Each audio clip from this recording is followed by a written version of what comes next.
Grandmaster here. I'm here with Vato. What up? We're going to talk about Sensei UFC. That means we're going to get some of the techniques that we saw in this past UFC, and we're going to kind of rearrange them in our own martial arts computers, and we're going to give them back to you guys so you can learn something. Instead of just being entertained, the UFC teaches us. It gives us a lot of techniques that we can use, or things that we shouldn't use.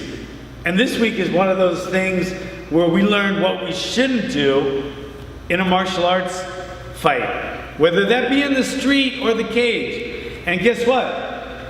The cage is very important, and you want to be successful, but guess what?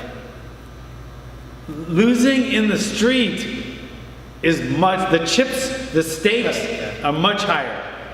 You lose, it's gone. No one's gonna come save you. No one's gonna save you. You're gonna get. You ever see those videos where somebody hits the ground in a UFC match? Referee, he'll like dive between you and your opponent just to protect that guy. That's how good our UFC referees are. But in the street, nobody's gonna protect you. You hit the ground, they're gonna start soccer kicking your head until you're dead. Or worse. I've seen worse. Terrible. So, but these are two techniques that I got from this UFC that I want you not to do. So usually it's stuff that I want you to do, like, hey, that was a great left hook, throw it like this. I'm gonna tell you two things not to do to keep yourself winning in a UFC match or alive in the street, okay? What's that? First technique. Okay, I hate to talk about this because it hurts my heart, because one of the guy that lost this fight is one of my closest family members. He's Ohana. He's with the Pit. He's one of my guys, but he made a mistake, and there's a lot of reasons he did. I'll dissect that later with him, but right now, all I want to cover is what he did wrong and what that's going to cost you if you do it wrong. Okay. What Glover did wrong against Anderson is he made a really big mistake, and I see a lot of fighters doing it. He froze in the pocket. That's where you do not want to freeze. If you're clenching and you want to hold on for a sec, right? That's where you can kind of hold off for a sec, as long as you have good head and body alignment and head positioning. Okay, if you're really close, or if you're this far away. Right now, I can kind of freeze, and I can catch my breath, and I can relax. If my timing's not on, I can just take a little breather here and adjust and recalculate what I gotta do. I can do it here, right? That distance. I can't do that here. I can't freeze here and like, what should I do now? I'm kind of here, and boom. That's where you get hurt. That's where you get knocked out, or that's where you're gonna get taken down if your opponent wants to take you down. So, freezing in the pocket is a really bad thing. That means this, guys.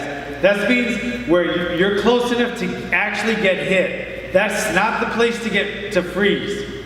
Like I said, if you want to freeze, then freeze in a clench, hold for a second, get some head positioning and think. That's a good place, okay? Or this far away.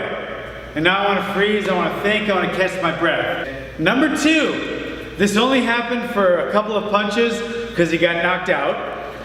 But part of Shogun's strategy for defending strikes is very ineffective.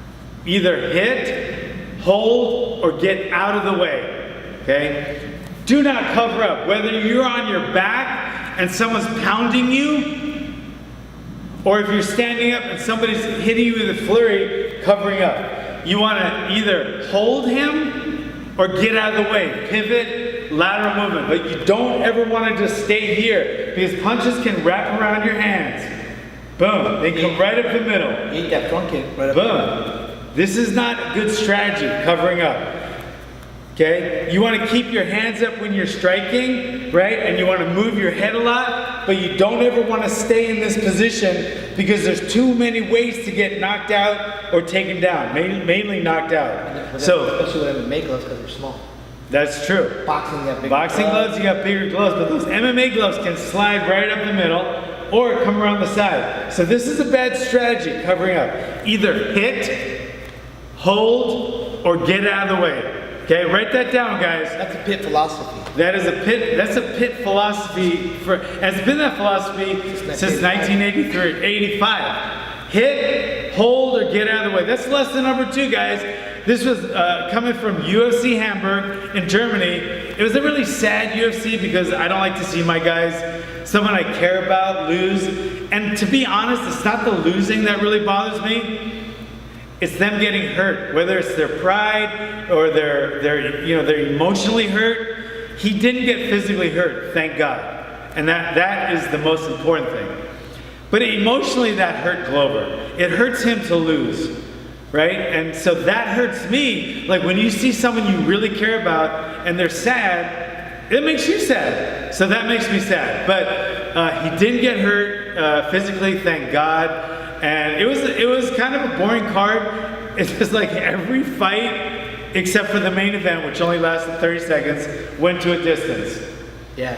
Yeah, so it wasn't really the most exciting card in the world, but those are 2 lessons.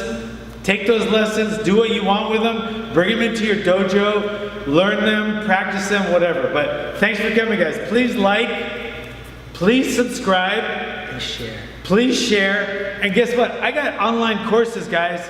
The link will be below. Click it. Click it. Thanks for coming.